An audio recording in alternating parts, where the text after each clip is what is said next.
स्वागत है आपका बुद्धा सारांश चैनल पर, जहां हम आपके लिए लेकर आते हैं प्रेरणादायक बौद्ध कथाएं। हमारे साथ जुड़े और अपने जीवन में बदलाव लाएं। बौद्ध धर्म के सिद्धांतों और कहानियों के माध्यम से यहां हम सरल और सार्थक कहानियों के माध्यम से आपको जीवन में सफलता, सुख और शांति की ओर मार्गदर्शित करेंगे। अगर आप भी जीवन में सकारात्मक परिवर्तन लाना चाहते हैं तो हमारे साथ इस यात्रा पर चलें। अगर आप अच्छा सोचोगे तो आपके साथ अच्छा ही होगा। अगर आप बुरा सोचोगे तो आपके साथ बुरा ही होगा। अपनी सोच को नकारात्मकता से सकारात्मक कैसे बनाएं? और ऐसे प्रेरणात्मक कहानी के लिए हमारे चैनल बुद्धा सारांश को सब्सक्राइब करें। कहानी शुरू करते हैं। चाहे इंसान कितनी भी मेहनत कर ले, कितनी भी कोशिश कर ले, लेकिन उसे अपने कर्मों का परिणाम अवश्य भुगतना पड़ता है। चाहे कोई व्यक्ति कितना ही प्रयास कर ले, वह अपने कर्मों से कभी बच नहीं सकता। आपने ये कहावत तो सुनी होगी, जैसी करनी वैसी भरनी। अर्थात जैसे कर्म आप करेंगे वैसे ही परिणाम का सामना आपको करना पड़ेगा। पर मेरा आपसे एक सवाल है, क्या आप सच में इस बात पर विश्वास करते हैं कि जैसा कर्म करेंगे वैसा ही फल भी आपको मिलेगा? अधिकतर लोगों के मन में यह सवाल जरूर उठता है कि इसमें संदेह करने वाली कौन सी बात है, क्योंकि यह तो सत्य माना गया है कि जैसे हम कर्म करेंगे वैसा ही परिणाम मिलेगा। परंतु एक पल के लिए आंखें बंद करके अपने आप से यह सवाल पूछिए, क्या इस प्रश्न का उत्तर पूरी स्पष्टता से मिल पाता है? शायद नहीं। कहीं ना कहीं मन में एक संकोच और संदेह अवश्य रहता है कि क्या यह बात पूर्णतः सच है या इसमें कुछ और भी छिपा है। दोस्तों, आज इस कहानी के माध्यम से हम जानेंगे कि आखिर कैसे अच्छे कर्मों का परिणाम अच्छा और बुरे कर्मों का परिणाम बुरा होता है। बहुत समय पहले की बात है। एक गांव में एक महान संत रहते थे, जिनकी विद्वता दूर दूर तक प्रसिद्ध थी। एक दिन वे अपने बचपन के मित्र से मिलने दूसरे गांव जा रहे थे। उनका वह मित्र बचपन से ही गूंगा और एक पैर से विकलांग था। संत के गांव से उसके मित्र का घर काफी दूरी पर था और वहां जाने के लिए रास्ते में कई छोटे छोटे गांव भी पड़ते थे। संत अपनी धुन में मग्न होकर रास्ते पर आगे बढ़ रहा था। चलते चलते उसकी मुलाकात एक व्यक्ति से हुई जो ऐसा प्रतीत हो रहा था जैसे वह किसी का इंतजार कर रहा हो। वह व्यक्ति संत के साथ चलने लगा और संत ने सोचा कि यह अच्छा हुआ, अब साथ में सफर करना आसान रहेगा। बातचीत शुरू करने के उद्देश्य से संत ने उस व्यक्ति से उसका नाम पूछा। उस व्यक्ति ने अपना नाम देवेश बताया। संत को यह नाम कुछ अजीब लगा, पर उसने इस पर ज्यादा सवाल करना ठीक नहीं समझा। दोनों धीरे धीरे साथ चल रहे थे। कुछ दूर चलने के बाद एक गांव का प्रवेश द्वार आया। देवेश ने संत से कहा, तुम आगे बढ़ो, मुझे इस गांव में एक काम निपटाना है, मैं तुमसे आगे रास्ते में मिलूंगा। संत ने सहमति में सिर हिलाया और आगे बढ़ गया। थोड़ी ही देर बाद उस गांव में यह खबर फैल गई कि एक व्यक्ति को एक सांड ने अपने सींग में फंसा लिया और उसकी जान ले ली। जैसे ही सांड ने उस व्यक्ति पर हमला किया, थोड़ी ही देर बाद देवेश संत के पास लौट आया। फिर दोनों ने अपना सफर आगे बढ़ाया और चलते चलते एक दूसरे गांव के द्वार पर पहुंच गए। उस गांव के बाहर एक भव्य मंदिर था, जहां आराम करने की व्यवस्था काफी अच्छी नजर आ रही थी। संत के मित्र का घर अभी भी काफी दूर था और शाम ढलने वाली थी। संत ने देवेश से कहा, रात होने को है और दिन भर चलने के कारण हम थक चुके हैं और भूख भी महसूस हो रही थी। तो संत ने प्रस्ताव दिया, हम यहाँ भोजन करके आराम कर लेते हैं, फिर सुबह ताजगी से अपनी यात्रा जारी करेंगे। देवेश ने सहमति में सिर हिलाया और कहा, ठीक है, मुझे इस गांव में कुछ जरूरी सामान किसी को देना है, तुम आराम से भोजन करो, मैं बाद में आकर खा लूंगा। यह कहकर वह वहां से चला गया। लेकिन थोड़ी ही देर बाद संत के नजरों के सामने गांव से धुआं उठता हुआ दिखाई दिया। देखते ही देखते पूरा गांव आग की लपटों में घिर गया। संत ने हैरान होकर सोचा, यह देवेश जहां भी जाता है वहां कुछ न कुछ अनहोनी जरूर हो जाती है, इसमें कुछ तो गड़बड़ है। फिर भी संत ने रात में देवेश से कुछ नहीं पूछा, क्योंकि उसे लगा कि अब इस समय सवाल उठाना ठीक नहीं होगा। वे दोनों सो गए। सुबह होने पर दोनों फिर से अपनी यात्रा पर निकल पड़े। थोड़ी देर चलने के बाद एक और गांव आ गया।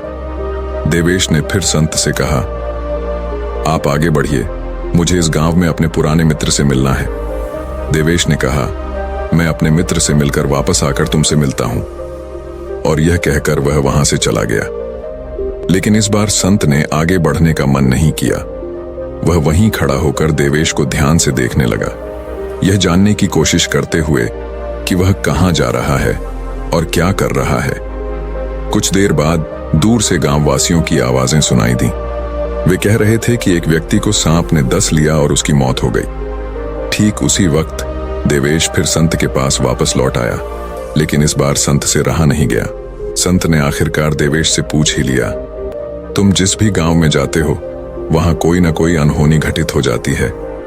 क्या तुम मुझे बता सकते हो कि ऐसा क्यों हो रहा है?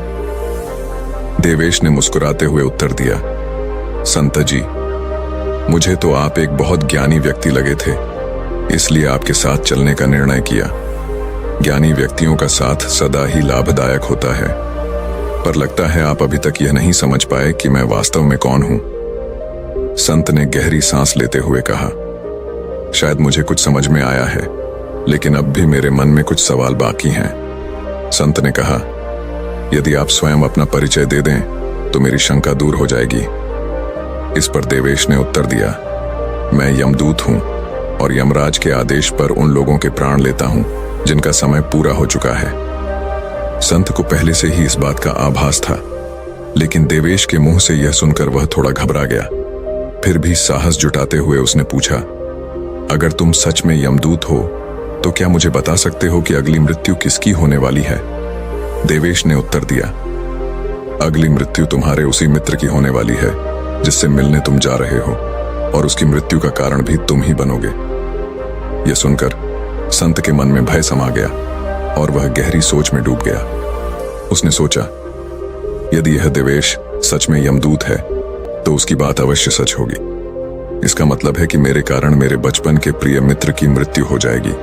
सबसे सही यही होगा कि मैं उससे मिलने ही न जाऊं, ताकि कम से कम उसकी मृत्यु का कारण मैं न बनूं। देवेश मुस्कुराते हुए बोला, मुझे तुम्हारे विचारों का पता है, लेकिन तुम्हारे अपने मित्र से मिलने न जाने से उसकी नियति नहीं बदल जाएगी।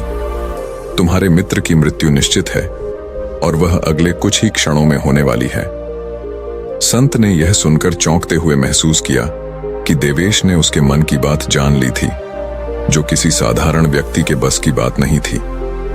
अब संत को पक्का यकीन हो गया कि देवेश वास्तव में यमदूत ही है। संत को जब यह पूरा विश्वास हो गया कि देवेश सच में यमदूत है, तो वह डर गया। वह किसी भी तरह अपने मित्र की मृत्यु का कारण नहीं बनना चाहता था, इसलिए उसने तुरंत अपने गांव की ओर लौटने का फैसला किया। जैसे ही संत वापस मुड़ा, उसने देखा कि उसका मित्र खुशी से उसकी ओर तेजी से आ रहा है। मित्र को देखकर संत के मन में यह ख्याल आया कि शायद वह काफी देर से उसका पीछा कर रहा था और अब उसे पाकर अत्यंत प्रसन्न दिख रहा था। लेकिन उसका मित्र बचपन से ही गूंगा था और एक पैर से लाचार भी, इसलिए वह संत को आवाज देकर बुला नहीं पा रहा था और न ही तेजी से उसकी ओर बढ़ पा रहा था। जैसे ही वह संत के पास पहुंचा, अचानक जमीन पर गिर पड़ा और तुरंत उसकी मृत्यु हो गई। यह देख संत हक्का बक्का होकर देवेश की ओर देखने लगा, मानो उसकी नजरें पूछ रही हों कि यह सब कैसे हुआ। देवेश ने संत के मन में उठ रहे सवालों को भांप लिया। देवेश ने कहा, तुम्हारे मित्र ने पिछले गांव में ही तुम्हें देख लिया था और तभी से तुम्हारा पीछा कर रहा था, लेकिन गूंगे और लंगड़े होने के कारण वह तुम तक पहुंच नहीं पा रहा था। उसने अपनी पूरी ताकत लगाकर तुमसे मिलने की कोशिश की, लेकिन उम्र के साथ शरीर में पहले जैसी शक्ति नहीं रह जाती। इसी वजह से अत्यधिक प्रयास के कारण उसे दिल का दौरा पड़ा और उसकी मृत्यु हो गई। वह अपनी सीमाओं को तोड़कर हर हाल में तुमसे मिलने के लिए तुम्हारे पीछे दौड़ रहा था, इसलिए तुम्हारे मित्र की मृत्यु का कारण भी अप्रत्यक्ष रूप से तुम ही माने जाओगे। अब संत को पूरी तरह विश्वास हो गया कि देवेश वास्तव में एक यमदूत है जिसका कार्य जीवों के प्राण हरना है। लेकिन संत एक ज्ञानी व्यक्ति था। वह जानता था कि मृत्यु अटल है और सभी को एक न एक दिन इसका सामना करना ही पड़ता है। यही सोचकर उसने खुद को संभाल लिया। तभी अचानक उसके मन में अपनी मृत्यु के बारे में जानने की इच्छा जाग उठी। संत ने देवेश से पूछा, जब मृत्यु मेरे मित्र की तय थी तो तुम शुरुआत से ही मेरे साथ क्यों चल रहे थे? यह सुनकर देवेश जोर से हंसा और बोला, मैं हर समय हर पल सबके साथ चलता हूं, पर लोग मुझे पहचान नहीं पाते क्योंकि वे अपनी ही समस्याओं में इतने उलझे रहते हैं कि किसी और चीज पर ध्यान देने का समय ही नहीं होता। संत ने फिर पूछा, तो क्या तुम मुझे बता सकते हो कि मेरी मृत्यु कब, कहां और कैसे होगी? देवेश ने कहा, हालांकि किसी भी साधारण व्यक्ति के लिए अपनी मृत्यु के बारे में जानना उचित नहीं होता, क्योंकि यह बात जानने से हर किसी का मन विचलित हो जाता है। परंतु तुम एक ज्ञानी व्यक्ति हो और जिस प्रकार तुमने अपने मित्र की मृत्यु को शांत मन से स्वीकार किया, उसे देखकर लगता है कि तुम अपनी मृत्यु के बारे में जानकर भी विचलित नहीं होगे। देवेश ने कहा, तो सुनो, तुम्हारी मृत्यु आज से ठीक 7 महीने बाद इसी दिन एक दूसरे राज्य में फांसी से होगी, और सबसे अजीब बात यह होगी कि तुम स्वयं खुशी खुशी उस फांसी को स्वीकार करोगे। इतना कहकर देवेश वहां से चला गया, क्योंकि अब संत के साथ और आगे चलने का कोई कारण नहीं था। इसके बाद संत ने अपने मित्र के शरीर का अंतिम संस्कार किया और पूरी श्रद्धा से उसके कर्मकांड संपन्न कर अपने गांव वापस लौट आया। अपनी मृत्यु के बारे में जानने के बाद कोई भी व्यक्ति, चाहे कितना भी ज्ञानी क्यों ना हो, मन में दुख और चिंता अवश्य महसूस करता है। संत भी इससे अलग नहीं थे। उन्होंने मृत्यु से बचने का उपाय खोजने की सोची। चूंकि संत की पहचान राज्य के राजा तक थी, उनके मन में विचार आया कि राजा के पास कई विद्वान और कुशल मंत्री हैं जो उनकी मृत्यु से जुड़ी इस समस्या का कोई हल अवश्य निकाल सकते हैं। इसी सोच के साथ संत सीधे राजमहल की ओर चल पड़े। संत ने राजमहल में पहुंचकर राजा को अपनी पूरी घटना विस्तार से बताई। राजा ने ध्यानपूर्वक सुनी और तुरंत अपने मंत्रियों को बुलाकर सलाह मशविरा किया। मंत्रियों ने चर्चा के बाद निष्कर्ष निकाला कि यदि संत की बात सत्य है तो उसकी मृत्यु 7 महीने बाद ही होगी, और केवल तभी होगी जब वह किसी दूसरे राज्य में जाएगा। इसलिए अगर संत अपने राज्य की सीमा से बाहर न जाए तो मृत्यु से बचा जा सकता है। राजा को यह सलाह उचित लगी और उन्होंने संत के ठहरने की समुचित व्यवस्था महल में ही करवा दी ताकि वह सुरक्षित रहे। संत को राजा ने विशेष आदेशों के तहत महल में ठहराया था और उसकी सुरक्षा का पूरा ध्यान रखा गया था। राजा के निर्देश के अनुसार बिना अनुमति के कोई भी व्यक्ति संत से मिलने नहीं जा सकता था। हालांकि संत को महल के भीतर कहीं भी आने जाने की स्वतंत्रता दी गई थी ताकि उसे महसूस न हो कि वह किसी कैद में है। परंतु अपनी मृत्यु के भय से संत ने खुद को सीमित कर लिया और कहीं भी जाने से बचने लगा। समय के साथ 7 महीने बीत गए और वह दिन भी आ गया जब संत की मृत्यु का समय निकट था। अपनी मृत्यु से 1 रात पहले संत भयभीत होकर जल्दी सो गया ताकि वह कठिन रात जल्द बीत सके। संत अगले दिन का इंतजार करते हुए सोचने लगा कि अगर यह रात जल्दी बीत जाए तो शायद उसकी मृत्यु का समय टल सकता है। इसीलिए वह जल्दी सो गया। लेकिन उसे नींद में चलने की बीमारी थी, जिसकी जानकारी न उसे थी, न ही राजा, मंत्रियों या किसी वैद्य को। अपनी मृत्यु को लेकर संत पिछले कई दिनों से चिंतित था और अच्छे से सो नहीं पा रहा था। इसी वजह से उसकी नींद में चलने की बीमारी और भी गंभीर हो गई थी। जब कोई व्यक्ति पूरी तरह से आराम नहीं कर पाता तो उसकी नींद में चलने की बीमारी और भी बढ़ जाती है। संत भी उस रात नींद में चलने की बीमारी से ग्रस्त था। वह उठकर महल से बाहर निकल आया और अस्तबल की ओर बढ़ने लगा। चूंकि वह राजा का विशेष अतिथि था, किसी भी पहरेदार ने उसे नहीं रोका और न ही कोई सवाल पूछा। अस्तबल में पहुंचते ही संत ने सबसे तेज घोड़े की पीठ पर चढ़कर नींद में ही अपने राज्य की सीमा पार की और पड़ोसी राज्य की ओर बढ़ गया, बिना किसी को खबर दिए। वह नींद में चलते चलते दूसरे राज्य के महल तक पहुंच गया। वहां के पहरेदारों ने उसे भी नहीं रोका और न ही कोई सवाल पूछा, क्योंकि रात का समय था और सभी लोग गहरी नींद में थे। संत बिना किसी रोक टोक के राजा के महल में घुस गया और सीधे सैन्य कक्ष में पहुंचा, जहां राजा और रानी आराम से सो रहे थे। संत वहीं बगल में लेट गया और सो गया। सुबह जब राजा जागा तो उसने देखा कि संत रानी के पास सो रहा था। यह देखकर राजा का गुस्सा फूट पड़ा। वह अत्यधिक क्रोधित हो गया और तुरंत संत को कैद करने का आदेश दे दिया। संत को गिरफ्तार कर लिया गया, लेकिन संत पूरी तरह से चकराया हुआ था। उसे यह समझ ही नहीं आ रहा था कि वह दूसरे राज्य में और राजा के सैन्य कक्ष में कैसे पहुंचा। लेकिन वहां कोई ऐसा नहीं था जो उसकी स्थिति को समझ सके या उसे कुछ बताने वाला हो। अगली सुबह राजा ने संत को दरबार में पेश करने का आदेश दिया। थोड़ी देर में संत को दरबार में लाया गया और जैसे ही राजा ने उसे देखा, उसका गुस्सा फूट पड़ा।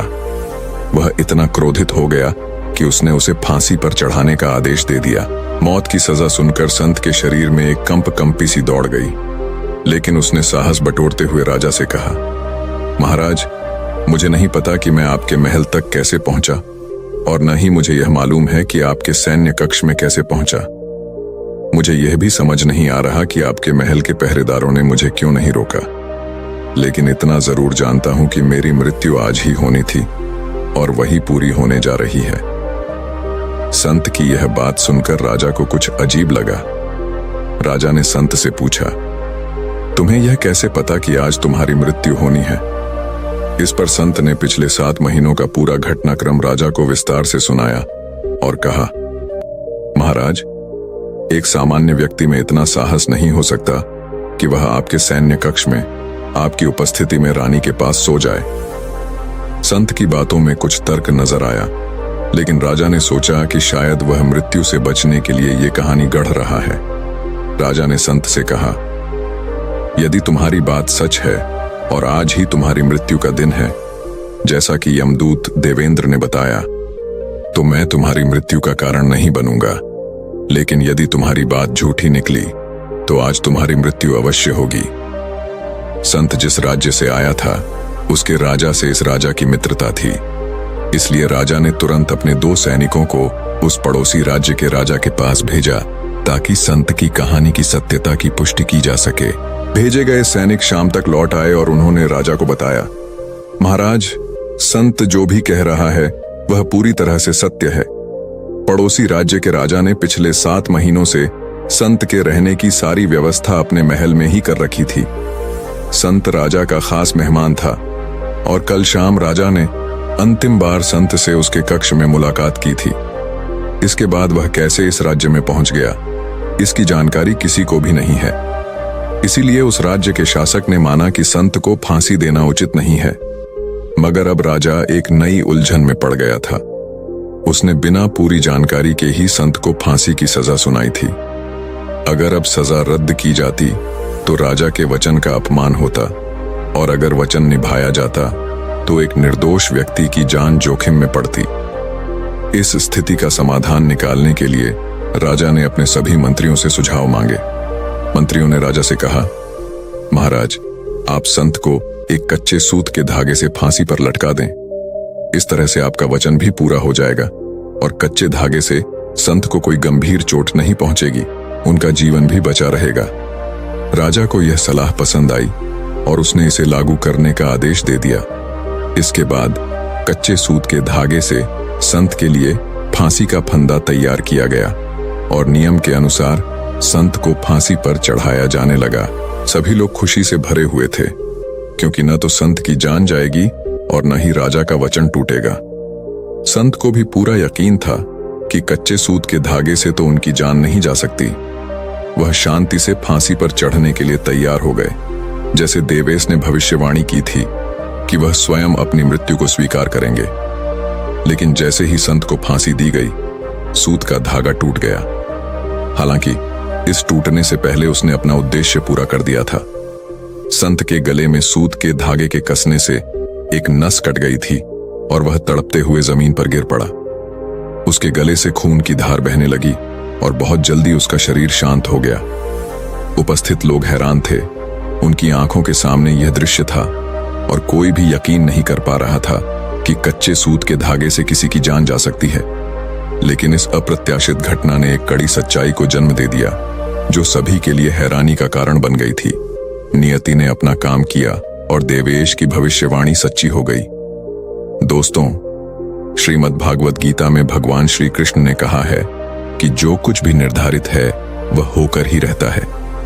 हम चाहे जितनी भी सावधानियां बरत लें, जितने भी उपाय कर लें, लेकिन घटनाएं और उनके परिणाम पहले से ही तय होते हैं, जिन्हें हम कभी भी बदल नहीं सकते। शायद इसीलिए ईश्वर ने हमें भविष्य जानने की क्षमता नहीं दी, ताकि हम अपनी जिंदगी में सही फैसले ले सकें बिना किसी दबाव के। इससे हमें यह सीख मिलती है कि जब तक हमें अपने जीवन का अंतिम समय नहीं पता, हमें हर दिन को बेहतर तरीके से जीना चाहिए। अगर उस संत ने देवेश से अपनी मृत्यु के बारे में नहीं पूछा होता, तो शायद उसने महल में कैद रहकर भय में बिताने के बजाय अपनी जिंदगी को अधिक संतुष्ट और शांतिपूर्ण तरीके से जिया होता। दोस्तों, आज के इस वीडियो से आपने क्या सीखा? अपने विचार हमें कमेंट में जरूर बताएं। यदि यह कहानी आपको पसंद आई हो, तो इसे उन लोगों के साथ शेयर करें जिन्हें इस कहानी से प्रेरणा मिलेगी। साथ ही हमारे चैनल को सब्सक्राइब करना ना भूलें, ताकि ऐसी ही और कहानियां आप तक पहुंचती रहें। फिर मिलते हैं एक नई कहानी के साथ। तब तक अपना ध्यान रखें। धन्यवाद और नमो बुद्धाय।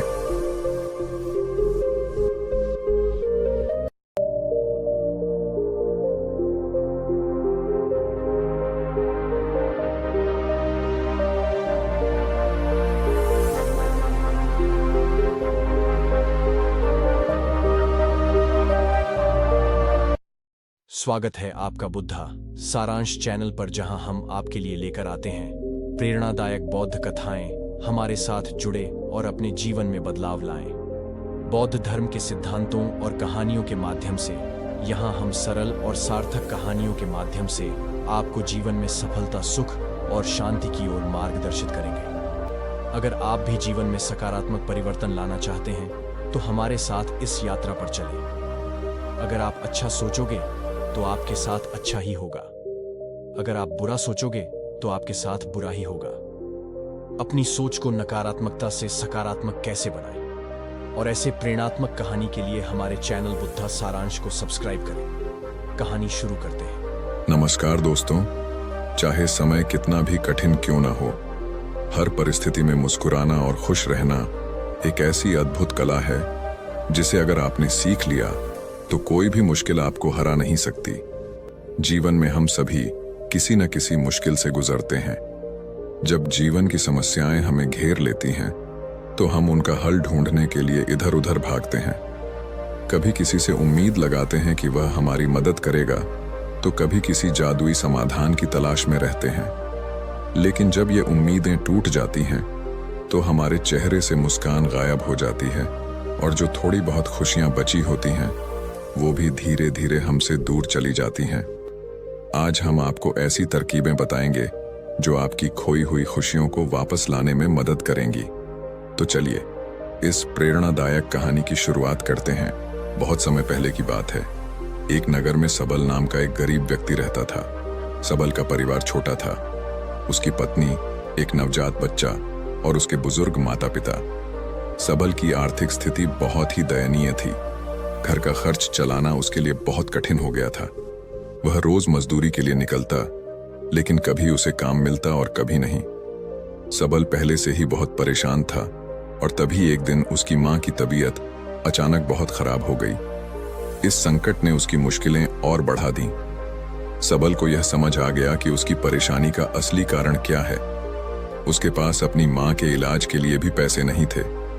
यह बात उसके दिल में घर कर गई कि अगर उसे खुश रहना है और अपने जीवन को सही तरीके से जीना है, तो पैसे की बहुत जरूरत है।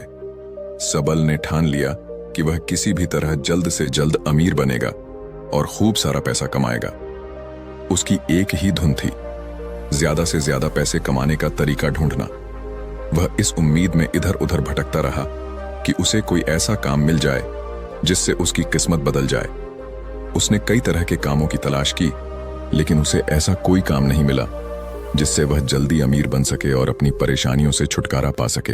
लेकिन क्या सिर्फ पैसा कमाने से खुशी मिल सकती है? क्या सिर्फ अमीर बनने से जीवन की सारी समस्याएं हल हो जाती हैं? इसी सवाल का जवाब हमारी यह कहानी देगी, जिसे सुनकर आप न सिर्फ प्रेरित होंगे, बल्कि खुश रहना और मुश्किलों का सामना करना भी सीखेंगे। एक दिन सबल बेहद निराश होकर जंगल के रास्ते से घर लौट रहा था। चलते चलते उसने देखा कि एक व्यक्ति एक महिला को लूट रहा है। वह आदमी उस महिला से जबरदस्ती उसका सारा धन छीन रहा था। यह दृश्य देखकर सबल वहीं खड़ा रह गया, जैसे उसके पैरों में जड़ें जम गई हों। उसकी नजरें उस लुटेरे पर टिकी रहीं, जो बुरी तरह उस महिला के स्वर्ण आभूषण छीन रहा था। सबल के मन में अचानक एक ख्याल आया, अगर मैं भी ऐसा ही करूं तो मेरे पास भी बहुत सारा धन हो जाएगा, मैं भी जल्द ही अमीर बन जाऊंगा। यह सोचकर सबल बहुत खुश हो गया और उसने निर्णय लिया कि वह भी यही रास्ता अपनाएगा। अगले ही दिन से उसने इस योजना पर काम करना शुरू कर दिया। सबल जंगल के रास्ते से आने जाने वाले यात्रियों को लूटने लगा। कुछ ही समय में उसने काफी धन इकट्ठा कर लिया। उसका जीवन अब पूरी तरह बदलने लगा। पहले जहां वह 2 वक्त की रोटी के लिए दिन रात कड़ी मेहनत करता था, अब वह आराम से रहने लगा। उसने अपने लिए एक बड़ा और सुंदर घर बनवाया, नए और महंगे कपड़े पहनने लगा और स्वादिष्ट खाना खाने लगा। जो चीजें पहले उसकी पहुंच से दूर थीं, वे अब उसके पास थीं।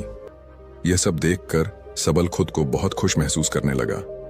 आखिरकार उसने वह सब पा लिया था जिसकी उसे हमेशा से चाहत थी। लेकिन समय बीतने के साथ साथ उसकी जिंदगी में अजीब बदलाव आने लगे। जितनी तेजी से उसने धन कमाया था, उतनी ही तेजी से उसके घर में कलह और झगड़े शुरू हो गए। उसकी मां और पत्नी के बीच छोटी छोटी बातों को लेकर रोज बहस होने लगी। पहले जो मामूली बातें थीं, वे अब बड़े झगड़ों का कारण बनने लगीं। घर का माहौल बिगड़ता जा रहा था। सबल अब समझने लगा था कि पैसा तो उसके पास आ गया, लेकिन सच्ची खुशी गायब हो गई। घर के झगड़े उसे अंदर से खा रहे थे। वह सोचने लगा, क्या सिर्फ धन से जीवन में सुख और शांति मिल सकती है? हमारे जीवन में भी ऐसा ही होता है। हम भी छोटी छोटी बातों को लेकर लड़ने और झगड़ने लगते हैं। इससे यह स्पष्ट होता है कि हम कितने असंवेदनशील और अचेत हो चुके हैं। हम अपने जीवन को सचेत और जागरूक होकर नहीं जीते, बल्कि अपनी भावनाओं और इच्छाओं के गुलाम बन जाते हैं। अगर हम जागरूक होकर जीवन जी, तो हमें यह एहसास होगा कि जीवन बहुत छोटा है और इसे खुश रहकर जीना चाहिए। हम सभी अपने जीवन में खुशियों की तलाश करते रहते हैं, लेकिन दुखी मन से खुशी कहाँ मिलती है? और जो व्यक्ति पहले से ही दुखी है, वह दूसरों को खुशियां दे भी कैसे सकता है? सबल अब यह समझने लगा था कि सच्ची खुशी धन दौलत से नहीं, बल्कि सच्चे संतोष और प्रेम से मिलती है। ठीक इसी प्रकार सबल के जीवन से भी खुशियां धीरे धीरे गायब होने लगी थीं। वह अपने परिवार को समझाते समझाते थक गया था। हर बार वह उनसे कहता, इन छोटी छोटी बातों में आखिर क्या रखा है? इन बेकार की बातों के लिए झगड़ने से आपको क्या मिलेगा? लेकिन उसकी बात कोई समझने को तैयार नहीं था। एक दिन सुबह सुबह उसकी मां और पत्नी के बीच अचानक फिर से झगड़ा हो गया। दोनों इतनी जोर जोर से बहस करने लगीं कि घर का माहौल और भी बिगड़ गया। यह देख सबल बहुत दुखी हो गया। वह क्रोध में आकर घर से बाहर निकल गया। चलते चलते वह सोचने लगा, आखिर मैंने यह सब क्यों किया? मैंने किसके लिए इतनी मेहनत की?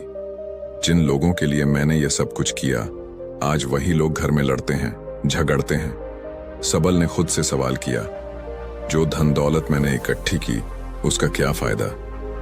अगर इस पैसे से मुझे और मेरे परिवार को सुकून और खुशियां नहीं मिल रही हैं, तो इसका कोई मतलब नहीं। इससे तो मैं पहले ज्यादा खुश था, जब मेरे पास कुछ नहीं था। कम से कम तब मेरा परिवार तो शांत और खुश रहता था। यह सब सोचकर सबल ने ठान लिया कि अब वह कभी किसी को नहीं लूटेगा। उसने यह कसम खाई कि अब वह लूटपाट के काम को हमेशा के लिए छोड़ देगा। उसने तुरंत ही अपने फैसले पर अमल किया और लूटपाट का धंधा छोड़ दिया। अब सबल अपने घर पर बैठा रहता, लेकिन धीरे धीरे उसकी जमा पूंजी खत्म होने लगी। उसके पास जितना धन इकट्ठा था, वह भी धीरे धीरे खत्म हो रहा था। हालत इतनी खराब हो गई कि उसे अपने घर का सामान भी बेचना पड़ा। सबल का जीवन फिर से उसी गरीबी की ओर लौटने लगा जहां से उसने शुरुआत की थी। लेकिन इस बार एक अंतर था। सबल का मन अब शांत था, क्योंकि उसने गलत रास्ता छोड़ दिया था।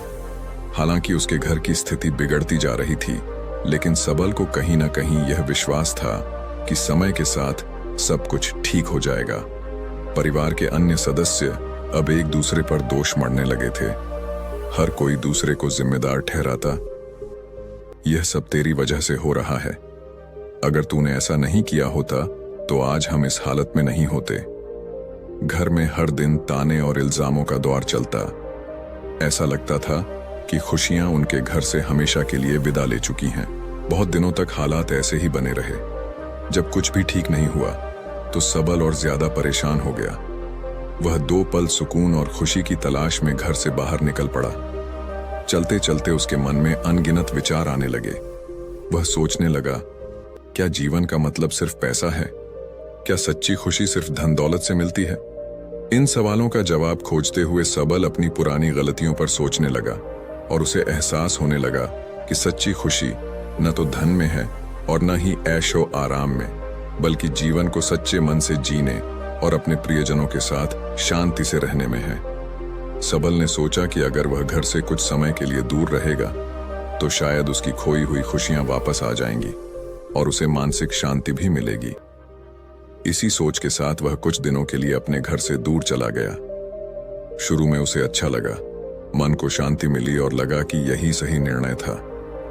पर कुछ समय बाद अचानक उसका दिल फिर से भारी हो गया। वह फिर से दुख और चिंता में डूब गया और उसके मन में तरह तरह के विचार आने लगे। एक दिन वह एक पेड़ के नीचे बैठा सोच रहा था, अब काफी समय हो गया है। मुझे लगता है कि घर पर अब सब कुछ ठीक हो गया होगा। शायद मेरी माँ, पिताजी और पत्नी मेरी चिंता कर रहे होंगे। वे मुझे खोज रहे होंगे और सोच रहे होंगे कि मैं कहाँ हूँ। मुझे लगता है कि अब सबको अपनी गलती का एहसास हो गया होगा। अब मुझे वापस घर चले जाना चाहिए। यह सोचकर सबल घर की ओर चल पड़ा। जैसे ही वह अपने घर के करीब पहुंचा, उसे फिर से घर के अंदर से झगड़े की आवाजें सुनाई देने लगीं। उसकी माँ, पिताजी और पत्नी आपस में बहस कर रहे थे। वे एक दूसरे पर इल्जाम लगा रहे थे, तू ही उसकी परेशानी का कारण है, तेरे कारण ही वह घर छोड़कर गया है। सब एक दूसरे पर दोष डाल रहे थे, लेकिन किसी को भी इस बात की चिंता नहीं थी कि सबल कहाँ है या वह कैसा है। उन्हें बस यह चिंता थी कि वह घर क्यों छोड़कर गया और किसकी गलती से ऐसा हुआ। सबल का दिल टूट गया। उसे ऐसा लगा जैसे उसकी सारी उम्मीदें खत्म हो गई हों। वह भीतर से पूरी तरह से टूट चुका था। तभी उसकी नजर अपने छोटे बच्चे पर पड़ी, जो वहां अपने नन्हे नन्हे पैरों से इधर उधर भाग रहा था, खेल रहा था और हंस रहा था। वह घर का एकमात्र सदस्य था जो बिना किसी चिंता के खुश था। उसे घर के झगड़ों से कोई फर्क नहीं पड़ता था, क्योंकि वह अभी बहुत छोटा था। अपने बच्चे को इस तरह से मासूमियत और खुशी में देखकर सबल का दिल पिघल गया। उसकी आंखों में आंसू आ गए।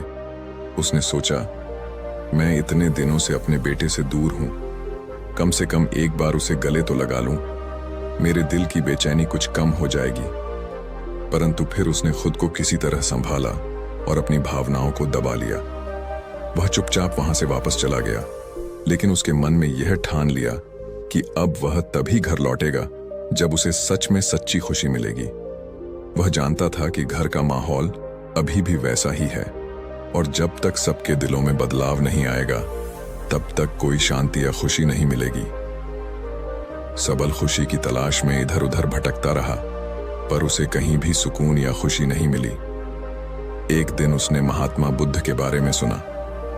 लोगों ने बताया कि महात्मा बुद्ध सभी के प्रश्नों का उत्तर देते हैं और उनकी समस्याओं का समाधान करते हैं। यह सुनकर सबल के मन में आशा की एक किरण जाग उठी। उसे पहले भी महात्मा बुद्ध के बारे में बहुत कुछ सुनने को मिला था और वह जानता था कि बुद्ध कभी किसी को निराश नहीं करते। सबल ने तय किया कि वह महात्मा बुद्ध से अवश्य मिलेगा और अपनी समस्या उनके सामने रखेगा। अगले दिन ही सबल ने अपनी यात्रा प्रारंभ कर दी। वह लंबी दूरी तय करता हुआ महात्मा बुद्ध के आश्रम तक जा पहुंचा। जब उसने महात्मा बुद्ध के दर्शन किए तो उसके मन में एक उम्मीद जागी कि शायद अब उसकी समस्या का समाधान हो जाएगा। सबल ने बुद्ध के चरणों में झुककर कहा, हे बुद्ध, मैंने सुना है कि आप सभी की समस्याओं का समाधान करते हैं और किसी को भी खाली हाथ नहीं लौटाते। मेरे जीवन में बहुत परेशानियां हैं। मैं अपने परिवार के लिए खुशी की तलाश में भटक रहा हूं, लेकिन मुझे अब तक खुशी का कोई पता नहीं चला। मैं अपने घर की समस्याओं से बहुत परेशान हूं। वहां हर दिन झगड़े होते हैं और खुशी का कोई नामो निशान नहीं है। क्या आप मुझे बता सकते हैं कि सच्ची खुशी कहां मिलती है? महात्मा बुद्ध ने सबल की बातें ध्यानपूर्वक सुनी। और थोड़ी देर के बाद बोले, भंते, मेरी भी एक चीज खो गई है। अगर तुम उसे खोजने में मेरी मदद करोगे तो मैं तुम्हें वह खुशी खोजने में मदद करूंगा जिसकी तुम्हें तलाश है। सबल ने तुरंत उत्तर दिया, हे बुद्ध, कृपया बताइए वह कौन सी चीज है, मैं उसे अवश्य ढूंढ लाऊंगा। महात्मा बुद्ध ने मुस्कुराते हुए कहा, एक छोटे से बच्चे ने मुझे एक छोटा सा सफेद पत्थर भेंट किया था। वह पत्थर उस बच्चे के लिए बहुत प्रिय था और उसने अपनी सबसे प्यारी चीज मुझे दी थी। वह पत्थर मेरे लिए भी बहुत कीमती था, लेकिन मेरी अज्ञानता के कारण वह खो गया। सबल ने महात्मा बुद्ध से पूछा, बुद्ध, आपने वह पत्थर आखिरी बार कहां देखा था? महात्मा बुद्ध ने उत्तर दिया, मैंने उसे आखिरी बार उस पेड़ के नीचे देखा था जहां मैं ध्यान कर रहा था। उसके बाद न जाने वह पत्थर कहां खो गया। सबल ने तुरंत वह पेड़ खोजने के लिए दौड़ लगा दी। उसने सोचा कि अगर वह उस पेड़ के नीचे उस सफेद पत्थर को ढूंढ लेगा तो शायद उसे भी अपनी समस्या का समाधान मिल जाएगा। जब वह पेड़ के पास पहुंचा और पत्थर को ढूंढने की कोशिश कर रहा था, तभी महात्मा बुद्ध ने उसे रोकते हुए कहा, भंते, भले ही मैंने वह पत्थर उस पेड़ के नीचे खोया था, लेकिन तुम्हें वह पत्थर वहां नहीं ढूंढना है। तुम्हें उस पत्थर को इस पूरी दुनिया में कहीं भी खोजने जाना है। और हां, याद रखना, वह पत्थर छोटा सा सफेद रंग का है और उस पर खुशी लिखा हुआ है। जब वह पत्थर तुम्हें मिल जाए तो उसे मेरे पास ले आना। सबल बुद्ध की बात सुनकर हैरान था, लेकिन उसने बुद्ध का आदेश मानने का निश्चय किया। वह सोचने लगा कि आखिर यह सफेद पत्थर जिस पर खुशी लिखा है उसे कहां मिलेगा। महात्मा बुद्ध ने उसे उस सफर पर भेजा जो सिर्फ एक पत्थर की नहीं बल्कि सच्ची खुशी की खोज का प्रतीक था। सबल महात्मा बुद्ध की बात मानकर उस पेड़ के नीचे नहीं गया, बल्कि आसपास की जगहों पर वह सफेद पत्थर ढूंढने लगा। उसने पूरा गांव छान मारा, हर जगह तलाश की, लेकिन उसे कुछ भी नहीं मिला। धीरे धीरे पूरा दिन बीत गया और वह थक हार कर फिर से उसी पेड़ के पास पहुंचा जहां महात्मा बुद्ध ने उसे पत्थर खोने की बात कही थी। सबल सोचने लगा, बुद्ध ने तो कहा था कि पत्थर उस पेड़ के नीचे खो गया है, लेकिन फिर उन्होंने कहा कि उसे वहां नहीं ढूंढना है। यह बात समझ में नहीं आती। अगर पत्थर वहीं खोया है तो उसे कहीं और कैसे ढूंढा जा सकता है। आखिरकार हार मानकर सबल महात्मा बुद्ध के पास वापस लौट आया। वह बुद्ध के सामने आकर बोला, हे बुद्ध, आप मुझसे कैसी अजीब बात कह रहे हैं। जो चीज जहां खोई है उसे अगर मैं वहां नहीं ढूंढूं तो उसे कैसे पा सकता हूं। आप कहते हैं कि उस पत्थर को दुनिया भर में खोजो, लेकिन अगर वह यहां खोया है तो मुझे उसे यहीं ढूंढना चाहिए, कहीं और ढूंढने का क्या मतलब। महात्मा बुद्ध ने सबल की बात बड़े धैर्य से सुनी और फिर मुस्कुराते हुए बोले, तो तुम्हारा कहना है कि वह पत्थर दुनिया भर में कहीं नहीं मिल सकता। सबल ने उत्तर दिया, हां, बिल्कुल। अगर वह पत्थर यहां खोया है तो उसे यहां ही मिलना चाहिए और दुनिया में कहीं भी उसे ढूंढने का कोई फायदा नहीं है। महात्मा बुद्ध ने धीरे से कहा, ठीक है, अब जाओ और उस पेड़ के नीचे ही उस पत्थर को ढूंढो। सबल ने बुद्ध की बात मान ली और वापस उस पेड़ के नीचे गया। थोड़ी ही देर में उसे वहां वह छोटा सा सफेद पत्थर मिल गया जिसे महात्मा बुद्ध ने खो दिया था। पत्थर पाकर सबल बहुत खुश हुआ और वह दौड़ते हुए महात्मा बुद्ध के पास आया। उसने वह पत्थर बुद्ध को देते हुए कहा, हे बुद्ध, लीजिए, मैंने आपका पत्थर खोज लिया। अब जैसा कि आपने कहा था, आप मेरी खुशियां ढूंढकर मुझे दीजिए। महात्मा बुद्ध मुस्कुराते हुए सबल से बोले, भंते, मैं कब से तुम्हें तुम्हारी खोई हुई खुशियां लौटाने का प्रयास कर रहा हूं। जो चीज जहां खोई है उसे वहीं ढूंढना होगा। अगर हम उसे पूरी दुनिया में ढूंढेंगे तो वह कहीं नहीं मिलेगी। हमें वहीं जाना पड़ेगा जहां हमने उसे खोया है। और यही कारण है कि तुम इतने लंबे समय से अपनी खुशियों को ढूंढने में असफल हो रहे हो, क्योंकि तुमने उन्हें किसी और जगह खो दिया है और अब उन्हें किसी और जगह ढूंढ रहे हो। ऐसे में तुम्हें वह खुशी कैसे मिल सकती है। सबल बुद्ध की बातों को सुनकर आश्चर्यचकित हो गया। उसने उत्सुकता से पूछा, हे बुद्ध, आप क्या कहना चाहते हैं? क्या आप यह कहना चाहते हैं कि मैंने अपनी खुशियां कहीं और खोई हैं? अगर ऐसा है तो कृपया मुझे बताइए, मैंने अपनी खुशियां कहाँ खोई हैं? मुझे क्यों नहीं पता कि वह कहां पर है? महात्मा बुद्ध ने सबल की बातों को ध्यान से सुना। फिर उन्होंने धीरे से अपना स्थान छोड़ा और सबल का हाथ पकड़कर उसे एक छोटे पेड़ के पास ले गए। पेड़ की ओर इशारा करते हुए बुद्ध बोले, भंते, सोचो, अगर मैं इस पेड़ के सारे तनों को काट दूं तो क्या यह पेड़ फिर से बड़ा नहीं होगा? सबल थोड़ी देर सोचने के बाद बोला, हे बुद्ध, पेड़ क्यों नहीं बड़ा होगा? इसकी शाखाएं अभी भी सही सलामत हैं। अगर इसे पानी और खाद दी जाएगी तो यह पेड़ फिर से बढ़ेगा और उसकी शाखाएं फिर से लौट आएंगी। बुद्ध ने मुस्कुराते हुए उत्तर दिया, तो इसका अर्थ क्या हुआ? अगर मैं इस पेड़ की कुछ शाखाओं को काट दूं तो क्या यह पेड़ फिर से विकसित नहीं होगा? क्या इसकी शाखाएं फिर से नहीं निकलेंगी? सबल ने बुद्ध की बात का जवाब देते हुए कहा, नहीं नहीं बुद्ध, ऐसा बिल्कुल नहीं होगा, बल्कि इसकी शाखाएं एक बार फिर से उग आएंगी और यह पेड़ फिर से बढ़ने लगेगा। पेड़ की शक्ति उसकी शाखाओं में नहीं, बल्कि उसकी जड़ों में होती है। महात्मा बुद्ध ने गहरी नजरों से सबल को देखा और कहा, तो मैं क्या करूं? क्या मैं इस पेड़ के मुख्य तने को ही काट दूं? क्या ऐसा करने से यह पेड़ समाप्त हो जाएगा? सबल ने बुद्ध की बात सुनकर जवाब दिया, हे बुद्ध, आप कैसी बातें कर रहे हैं? आप तो इतने ज्ञानी हैं, फिर भी इतनी छोटी सी बात कैसे नहीं समझ पा रहे? अगर आपने इसके मुख्य तने को भी काट दिया तब भी यह पेड़ खत्म नहीं होगा। तने के कटने के बाद भी उसकी जड़ें मजबूत हैं और वही जड़ें इसे फिर से नया जीवन देंगी। जहां से तना कटा होगा वहां से फिर से नई शाखाएं उगने लगेंगी। हाँ, इसमें समय जरूर लगेगा, लेकिन यह पेड़ फिर से बढ़ेगा और अपने पुराने स्वरूप को पा लेगा। बुद्ध ने गहरी सांस ली और गंभीरता से कहा, तो भंते, फिर मैं क्या करूं? आखिरकार इस पेड़ को समाप्त करने का सही तरीका क्या है? तुम ही बताओ, तुम ही मेरा मार्गदर्शन करो। सबल ने बुद्ध की ओर देखकर कहा, बुद्ध, इस पेड़ की जड़ें धरती के भीतर बहुत गहरी हैं। यही जड़ें इसे जीवन देती हैं। जब तक इन जड़ों को खत्म नहीं किया जाएगा तब तक यह पेड़ हमेशा फिर से उगता रहेगा। इसकी शाखाओं को काटना या तने को हटाना सिर्फ अस्थायी समाधान है। असली समाधान तब मिलेगा जब इसकी जड़ को समाप्त किया जाएगा। जड़ ही यह तय करती है कि पेड़ का आकार कैसा होगा, उसकी मजबूती कितनी होगी और वह ऊपर से कैसे दिखाई देगा। सबल की आवाज सुनते ही महात्मा बुद्ध मुस्कुरा उठे और बड़े शांत स्वर में बोले, भंते, तुमने बिल्कुल सही कहा। जिस प्रकार इस पेड़ की जड़ें धरती के भीतर गहराई तक फैली हुई हैं, उसी प्रकार मनुष्य की असली जड़ें भी उसके भीतर होती हैं।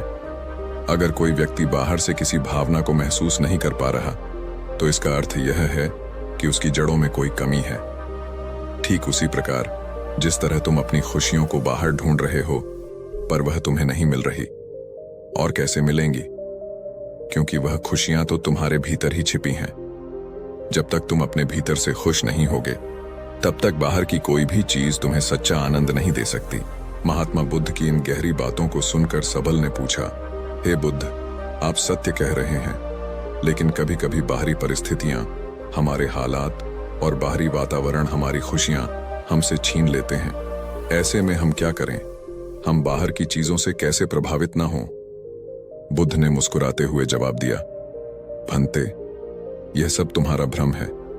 ध्यान से इस पेड़ को देखो। क्या तुमने कभी ध्यान दिया है कि एक समय ऐसा भी आता है जब इस पेड़ के सारे पत्ते गिर जाते हैं, पेड़ सूना हो जाता है, बिल्कुल वीरान। लेकिन फिर एक समय आता है जब इसी पेड़ पर हरे भरे नए पत्ते उगने लगते हैं। यह चक्र निरंतर चलता रहता है। हर मौसम बदलता है, पर पेड़ अपनी जड़ों की वजह से हमेशा खड़ा रहता है। इसका मतलब यह है कि बाहर की स्थितियां केवल अस्थायी होती हैं। वे केवल थोड़े समय के लिए बदलती हैं, लेकिन वे कभी भी भीतर की शक्ति को, जो असली खुशी का स्रोत है, उसे दबा नहीं सकती। बुद्ध ने फिर कहा, सच्ची खुशी तुम्हारे भीतर ही बसी है। चाहे बाहर कितनी ही कठिनाइयां क्यों ना हो, चाहे हालात कितने भी प्रतिकूल क्यों ना हो, चाहे तुम्हारे जीवन में कितना भी दुख आ जाए, तुम फिर भी अपनी खुशी ढूंढ सकते हो।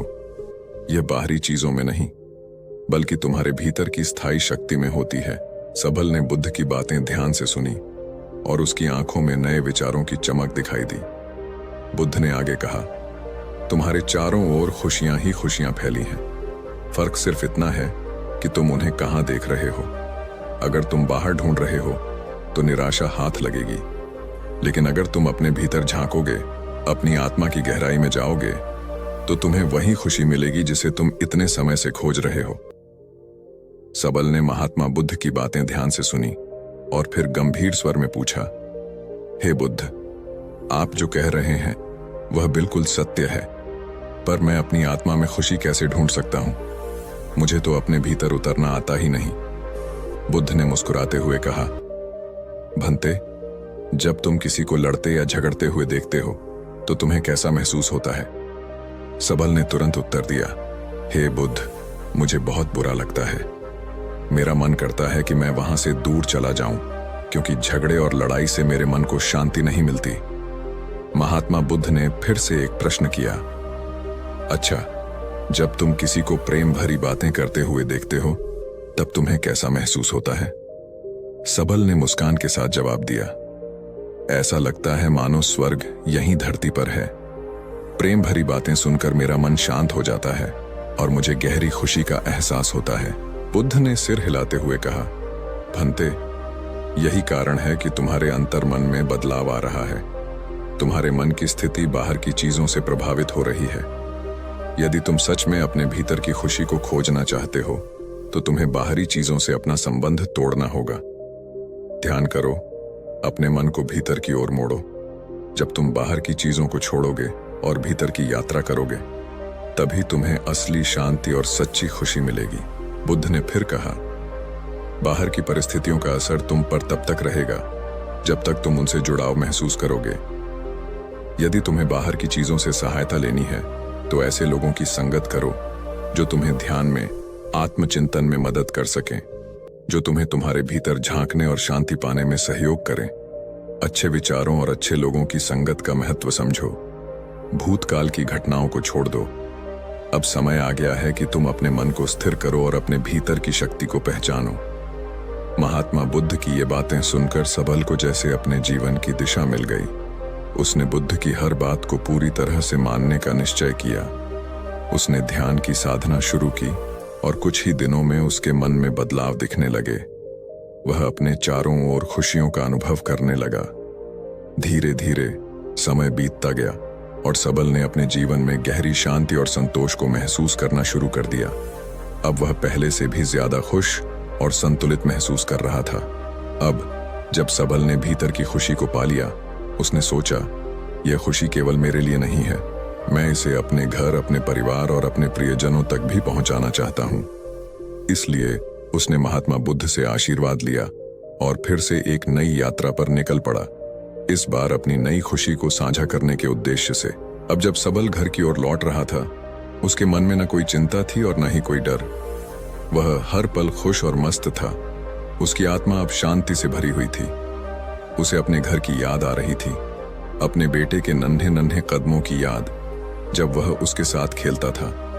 वह सोच रहा था, घर पहुंचते ही अपने बेटे को गले लगा लूंगा, उसे सारा प्यार दूंगा और हमारा घर खुशियों से भर जाएगा। इस खुशी में खोया हुआ वह तेजी से आगे बढ़ रहा था। जैसे ही सबल नगर की सीमा में प्रवेश करता है, अचानक एक व्यक्ति उसे पहचान लेता है। यह वही व्यक्ति था जिसने पहले सबल के साथ लूटपाट की थी और उस घटना के दौरान उसके साथी की मृत्यु हो गई थी। उस व्यक्ति ने तुरंत ही सबल को पकड़ लिया और उसे राजा के सामने ले गया। राजा ने सबल से उसके अपराधों के बारे में पूछा तो सबल ने बिना किसी झिझक या डर के अपने सारे अपराध स्वीकार कर लिए। उसने बताया कि उसने पहले कैसे गलतियां की थीं, लेकिन अब वह बदल गया था। राजा ने सबल की सच्चाई सुनी और तुरंत ही उसे फांसी की सजा सुना दी। सबल को फांसी पर लटकाने का आदेश दिया गया। जब उसकी आखिरी इच्छा पूछी गई तो सबल ने शांत मन से कहा, हे राजा, मेरी बस एक अंतिम इच्छा है। मुझे अपने बेटे से एक बार मिलने दीजिए। मैं उसे एक बार गले लगाना चाहता हूं। उसके बाद ही मैं मृत्यु को खुशी खुशी गले लगा सकूंगा।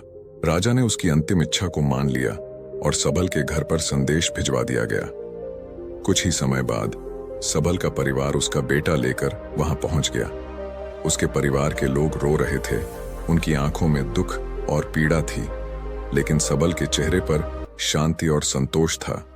उसने अपने बेटे को देखा और उसे तुरंत ही अपनी बाहों में भर लिया। उसने अपने बेटे को गले लगाया, उसे चूमा और प्यार भरे शब्दों में कहा, पुत्र, अब तुम ही हो जिसे परिवार का ख्याल रखना है। तुम्हें सबका ध्यान रखना होगा। सबल ने बेटे को गले लगाए हुए अपनी सारी ममता और प्यार उसे दे दिया। उसके मन में कोई अफसोस नहीं था, केवल एक गहरी शांति और संतुष्टि थी कि उसने अपने जीवन की सच्ची खुशी पाली थी। अब वह मृत्यु को भी खुशी से स्वीकार करने के लिए तैयार था। तभी वह बच्चा आंखों में आंसू लिए अपने पिता से कहता है, पिताजी, आप कहाँ थे? मैं आपको कितने दिनों से ढूंढ रहा था। मैं हर दिन आपका इंतजार करता था, लेकिन आप मुझसे मिलने कभी नहीं आए। अब जब आप आए हैं तो मैं आपको कहीं जाने नहीं दूंगा।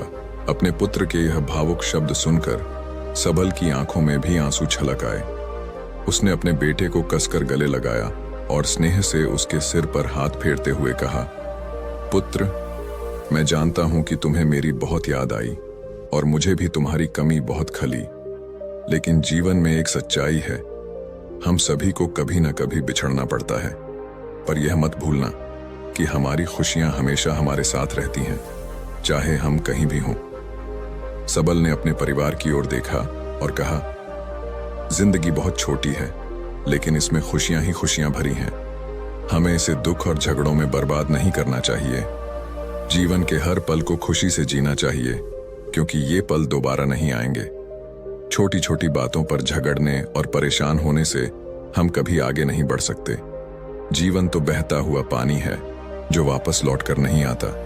उसने अपने परिवार को समझाते हुए कहा, जब तक हम जिंदा हैं, हमें हर पल को संजीदगी से, खुशी से जीना चाहिए, क्योंकि जो समय बीत जाता है वह फिर लौटकर कभी नहीं आता। छोटी छोटी बातों पर झगड़ा और लड़ाई करना व्यर्थ है।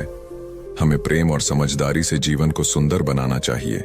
सबल की बातें सुनते ही परिवार के सदस्यों की आंखें नम हो गईं। लेकिन इसी दौरान राजा के आदेश पर सैनिक आए और सबल को पकड़कर फांसी के तख्ते की ओर ले गए। परिवार असहाय था। वे लोग चिल्लाते, रोते हुए उसे जाते देख रहे थे। सबल के जाते जाते भी उसकी मुस्कान बरकरार थी।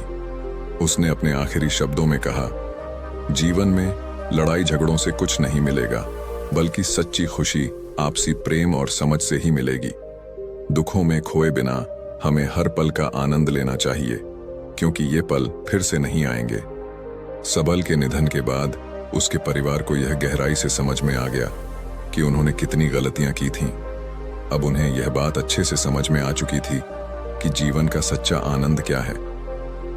दोस्तों, यह कहानी हमें यही सिखाती है कि हम सब बहुत भाग्यशाली हैं कि हमें यह अनमोल जीवन मिला है, पर हम अक्सर इसे छोटी छोटी बातों में उलझकर बर्बाद कर देते हैं। हमें सोचना चाहिए कि जो समय बीत गया वह फिर कभी लौटकर नहीं आएगा, इसलिए हर पल को खुशी से जियो। अपने परिवार और अपनों के साथ मिलजुल कर जियो। जब भी मन में किसी के प्रति ईर्ष्या या गुस्से का भाव आए तो अपने आप से कहो, मैं कितना भाग्यशाली हूं कि मुझे यह अनमोल जीवन मिला है और मैं इसे यूं ही बर्बाद नहीं करूंगा। आशा है कि आपको आज की यह कहानी पसंद आई होगी। अगर हाँ, तो हमारे चैनल